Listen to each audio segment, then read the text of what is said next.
Shalom Bapak Ibu Saudara yang diberkati dan dikasihi Tuhan. Selamat berjumpa kembali dalam renungan firman Tuhan hari ini. Mari kita berdoa bersama. Tuhan, saat ini kami datang kepadamu, bersyukur untuk anugerah-Mu dalam hidup kami. Bersyukur untuk kasih setia Tuhan yang selalu kami rasakan dan nikmati dalam hidup kami. Engkau baik Tuhan, kami rindu biarlah kebaikan yang kami alami dari Tuhan selalu terus kami alami. Terima kasih Bapa, sebentar kami akan mendengarkan renungan firman-Mu. Berbicaralah Roh Kudus, urapi kami. Di dalam nama Tuhan Yesus, haleluya, amin. Renungan firman Tuhan hari ini, damai sejahtera, dampak ketaatan kita. Yesaya 48 ayat 18 menulis, sekiranya engkau memperhatikan perintah-perintahku, maka damai sejahteramu akan seperti sungai yang tidak pernah kering, dan kebahagiaanmu akan terus berlimpah seperti gelombang-gelombang laut yang tidak pernah berhenti. Amin. Bapak Ibu Saudara yang dikasihi Tuhan, memiliki uang yang banyak, harta melimpah, jabatan tinggi, dan menjadi terkenal di mata manusia, apakah memberi jaminan kepada seseorang merasakan damai sejahtera? Tentunya tidak.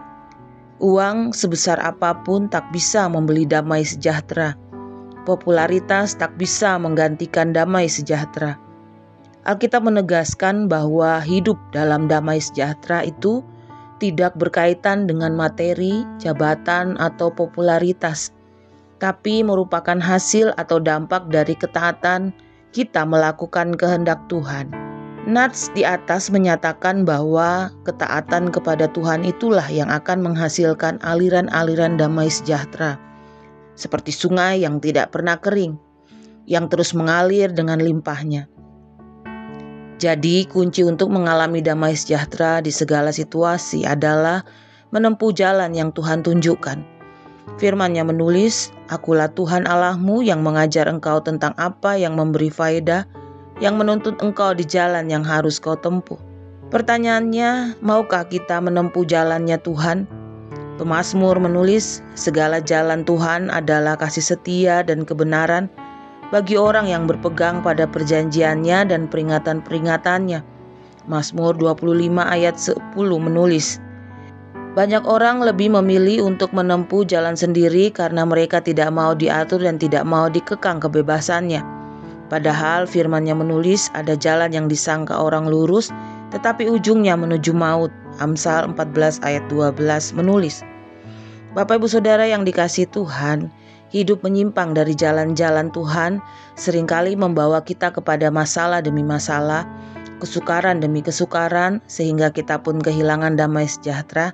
Karena apa yang kita tabur itulah yang kita tuai. Menabur ketidaktaatan pasti menuai kesukaran. Keadaan pasti berbeda kalau kita mau mengikuti jalan-jalan Tuhan yang sekalipun terasa berat secara daging, tapi mendatangkan berkat jasmani maupun rohani, yaitu hidup dalam damai sejahtera Tuhan. Orang yang hidup taat digambarkan seperti pohon yang ditanam di tepi aliran air, yang menghasilkan buahnya pada musimnya, dan yang tidak layu daunnya, apa saja yang diperbuatnya berhasil. Mazmur 1 ayat 3 menulis. Jadi Bapak Ibu Saudara yang dikasihi Tuhan, tak mau mengikut jalan Tuhan, jangan bermimpi hidup dalam damai sejahtera. Karena itu, mari kita hidup di dalam jalan-jalan Tuhan, sehingga kita akan mengalami damai sejahtera Tuhan. Amin, mari kita berdoa. Tuhan, mampukan kami melakukan firman-Mu dalam hidup kami. Tolong kami agar kami selalu berkenan, selalu menyenangkan hati Tuhan di dalam kehidupan kami hari lepas hari.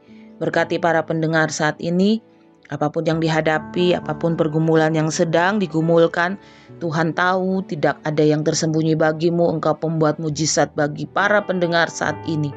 Di dalam nama Tuhan Yesus berkat-Mu melimpah. Haleluya. Amin. Selamat beraktivitas. Tuhan Yesus memberkati kita semua dengan limpah hari ini. Amin.